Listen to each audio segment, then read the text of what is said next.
Assalamualaikum warahmatullahi wabarakatuh. Perkenalkan, nama saya Hafiz Maulana, nomor induk mahasiswa 2130004. Saya mahasiswa semester 4 Universitas Gadjah Yana Malang. Program studi Ekonomi Pembangunan, Fakultas Ekonomi Bisnis, Universitas Gadjah Yana Malang. Di sini saya akan mempresentasikan tugas saya mengenai mata kuliah Manajemen Keuangan dengan judul Perencanaan, Anggaran, dan Kontrol Biaya Organisasi Non-Profit. Non-profit atau biasa disebut non-laba merupakan suatu organisasi yang memiliki tujuan untuk mendukung suatu isu yang sedang menarik publik, tapi dilakukan dengan tidak memiliki maksud komersial atau tanpa maksud untuk mencari laba atau keuntungan.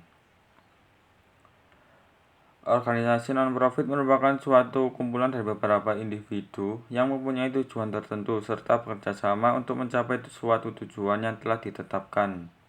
Organisasi nirlaba telah menjadi salah satu komponen yang berperan penting di masyarakat sejak era reformasi. Tujuan dari lembaga non-profit ini sendiri yaitu dapat membantu masyarakat luas yang kurang mampu khususnya dalam hal perekonomian. Prinsip dari lembaga non-profit yaitu sebagai alat agar bisa mencapai tujuan dari sekelompok orang yang memilikinya. Oleh sebab itu bukanlah suatu hal yang tidak mungkin apabila antara lembaga yang satu dengan yang lainnya memiliki pandangan hidup yang berbeda. Berikutnya ada perbedaan organisasi non-profit dan profit. Yang pertama ada pembiayaan. Organisasi non-profit biasanya memiliki sumber dana dari donatur, hibah, sumbangan, pemerintah, dan penggalangan dana. Namun tidak jarang suatu organisasi non-profit juga berada di bawah naungan lembaga profit. Yang kedua ada staf. Karyawan pada organisasi profit bekerja dengan imbalan gaji, entah itu per bulan atau sekali atau per bulan 2 kali. Sedangkan organisasi non-profit tidak memiliki karyawan. Orang-orang yang bekerja di organisasi ini disebut sebagai relawan yang tidak dibayar sama sekali, alias sukarela. Yang ketiga, pelanggan atau donatur. Organisasi profit biasanya memiliki pangsa pasar sendiri sesuai dengan produk yang mereka tawarkan. Sementara organisasi non-profit tidak menargetkan siapa yang harus memberikan donasi kepada mereka. Yang keempat ada budaya. Organisasi profit biasanya berorientasi target karyawan yang bekerja dituntut memenuhi KPI yang telah dibuat oleh perusahaan. Sementara organisasi non-profit tidak ada target spesifik untuk menjalankan misi mereka. Yang penting ada dampak positif yang diterima oleh lingkungan atas nilai misi yang dijalankan. Dan yang terakhir ada pajak. Dana yang mengalir dari organisasi non-profit tidak dibebankan dengan pajak. Namun bukan berarti organisasi ini tidak lepas dari pengawasan pemerintah. Sementara itu organisasi profit dibebankan dengan pajak. Tidak semua penghasilan yang didapat oleh lembaga tersebut merupakan objek pajak. Pemerintah Indonesia memperhatikan bahwa badan sosial bukan bergerak agar bisa mendapatkan keuntungan, sehingga pendapatannya diklasifikasikan atas pendapatan termasuk ke dalam objek pajak dan bukan objek pajak. Tetapi banyak negara yang berpendapat bahwa organisasi non-profit boleh melamar status sebagai lembaga yang bebas pajak, maka dari itu mereka akan terbebas dari pajak penghasilan dan jenis pajak lainnya. Dari pernyataan tersebut dapat disimpulkan bahwa lembaga non-profit memang tidak memerlukan profit, sebab orientasi mereka hanya untuk mendapatkan atau mencari keuntungan semata, melainkan sebagai organisasi sosial yang dengan tujuan untuk dapat membantu pihak-pihak membutuhkan khususnya dalam hal perekonomian. Berikutnya yaitu tujuan organisasi nirlaba atau organisasi non-profit. Tujuan utama dari didirikannya organisasi nirlaba adalah untuk meningkatkan kualitas hidup sesama manusia yang kurang beruntung daripada mereka yang sudah berkecukupan.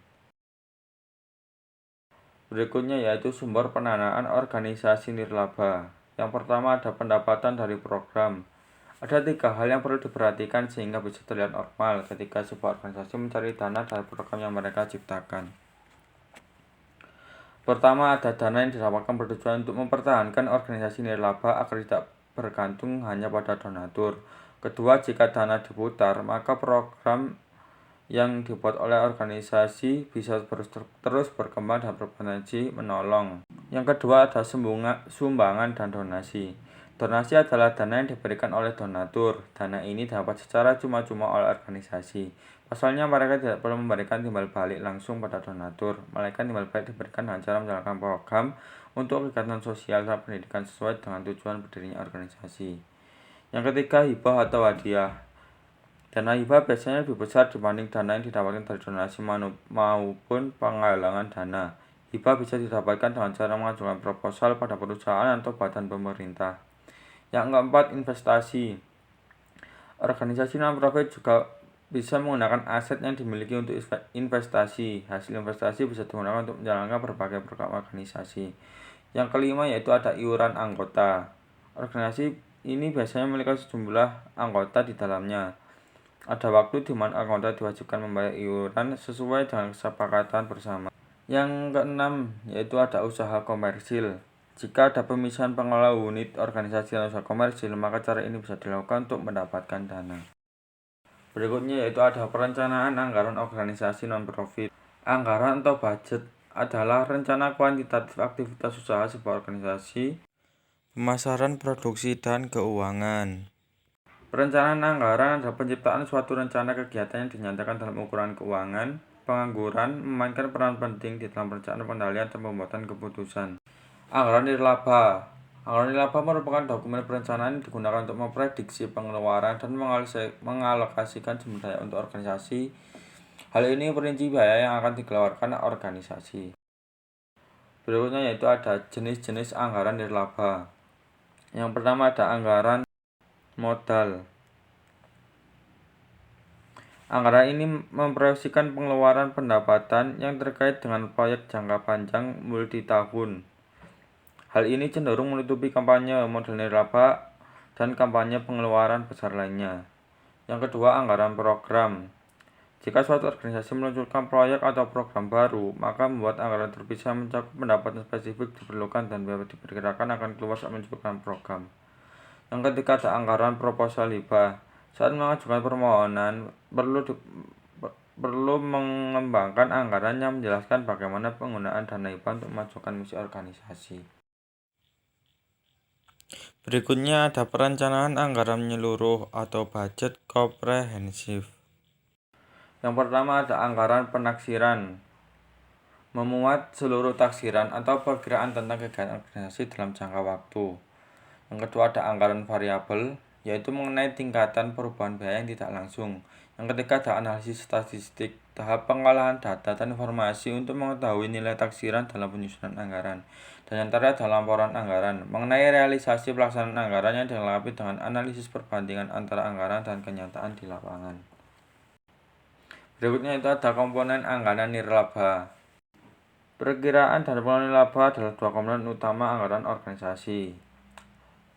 Yang pertama ada pendapatan yang diharapkan.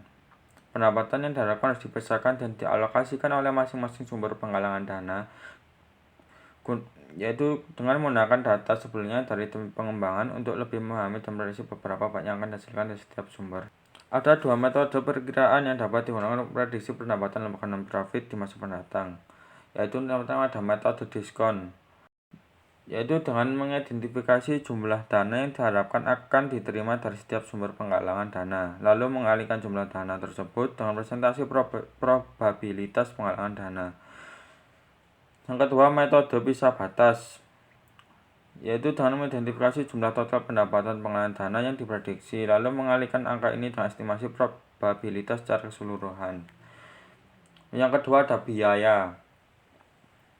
Komponen kedua dari nilai yang efektif adalah pengeluaran. Organisasi akan menggunakan bagian ini untuk menentukan dan memperkirakan biaya yang akan dikeluarkan lembaga non-profit saat mendanai berbagai proyek, program, dan kampanye. Pengeluaran dalam biaya dapat dikategorikan. Untuk yang pertama ada biaya penggalangan dana. Biaya penggalangan dana dapat dikategorikan berdasarkan biaya pemasaran kampanye, tempat acara, penggalangan dana, dan investasi perangkat lunak virtual, dan biaya teknologi penggalangan dana. Yang kedua, pengeluaran administratif dapat dibaca menjadi hal-hal seperti kompensasi karyawan, investasi yang dilakukan untuk mengatur data, sewa ruang kantor, dan tagihan yang dibayarkan untuk organisasi. Yang terakhir ada biaya program, biaya yang diperlukan untuk melakukan pekerjaan di masyarakat, misalnya sebuah organisasi yang mendorong pendidikan musik untuk anak-anak kurang mampu, mungkin berinvestasi dalam ruang kelas, alat musik, dan buku musik untuk program mereka. Sekian dari presentasi saya. Apabila ada salah kata, mohon maaf. Wabillahi taufiq wal hidayah. Wassalamualaikum warahmatullahi wabarakatuh.